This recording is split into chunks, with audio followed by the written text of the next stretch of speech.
Hearts Incorporated po ay grupo ng mga parents ng mga batang may Down syndrome na tumutulong para mabigyan ng mga pangangailangan ng mga bata na makapagpagamot at mabigyan sila ng mga nutritional needs kagaya ng gatas, diapers. Nagsimula ito sa maliit na grupo ng mga magulang.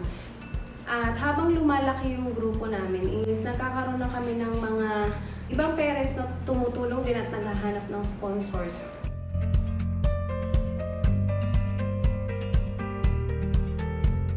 Challenges na naming mga magulang na may anak na may Down syndrome, kailangan mahaba ang PC mo sa kanila kasi yung may tantrum sila, i-guide mo talaga sila ng matindi, hindi mo sila pwedeng iwanan basta-basta. Lalo sa case ko kay Mikay na na-hospital siya ng ilang buwan sa PGH, talagang nakita ko kung paano siya naghirap sa sakit niya. Kaya nung lumabas na siya, talagang ang pagkikare ko talaga sa kanya, ganun na lang, hindi mo siya pwedeng baliwalain. Talagang lahat ng attention mo sa kanya, hindi mo siya pwedeng basta iwanan ng kung kani-kanino lang. So, bilang parents, kailangan talaga yung responsibilidad ko sa kanya, magampanan ko ng maayos.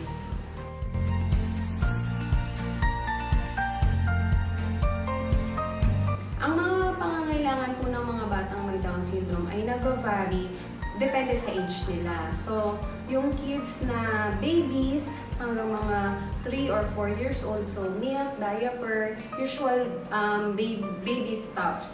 And then yung mga kids naman na nagsuschool na, so ito yung mga nangangailangan ng socialization, therapy. Usually kasi may mga kids na kailangan talaga na matutukan sa occupational therapy, speech therapy, and behavioral therapy. Mga medyo malalaki na, young adults, kailangan din nila na makipagsalamuha sa mga ibang tao.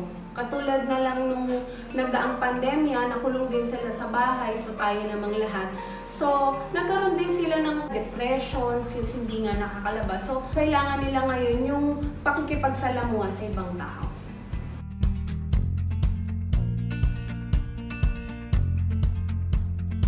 Unang-una po sa lahat, napakasaya po ng Little Brave Hearts na kami po yung napili. Kasi yun nga po, nag-reach out sa akin si Sir Maron at sinabi niya sa akin na isa po kami, yung Little Brave Hearts, sa pinagpipilian pa lang, no? Na meron din mga ibang proposals na mga projects, and then habang nag-uusap kami, nagbibigayan na kami ng mga information about kids with Down syndrome, kung ano yung mga needs.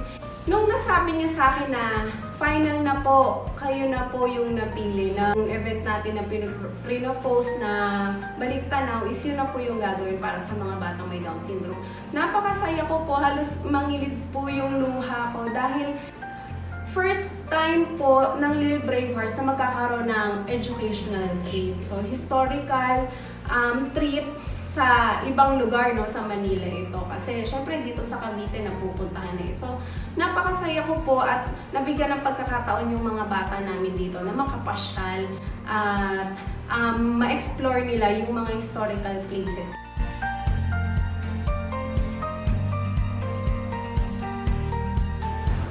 Meron po tayong tatlong paraan para makatulong sa K-Network. Maaari po kayong maging kaagapay, kabalikat, o kasangga. Ang kaagapay po, ito po yung mga malalaking kumpanya or grupo ng mga tao na maaaring magbigay tulong para magkaroon po ng pondo para dito po sa gagawing event na ito. Ang kabalikat naman po ay ang mga individual na gusto lamang na makapag-share din ng kanilang blessings. At ang kasangga naman po ay ang mga individual na gusto mag-voluntaryo para sa darating na event. Sa mga gusto pong tumulong, hindi naman po ito sa pilitan, para lang po mapagbigyan namin at mapasaya namin ang mga batang may Down syndrome katulad ng mga anak namin. Sana po makuha niyo pong matulungan ng aming mga anak. Gusto po namin iparating yung aming pasasalamat sa lahat po ng sumusuporta at susuporta pa dito sa event ng K-Network na para sa mga bata ng Little Brave Hearts. Maraming salamat po sa effort na pinag-isipang mabuti ng grupo ng K-Network para sa Little Brave Hearts. Thank you so much po. Maraming salamat po. Sa mga gustong magpadala ng kanilang tulong para sa darating na event ng K-Network na Baliktanaw, maaari po kayong mag-send ng message sa kanilang Facebook page na K-Network. Maraming salamat po.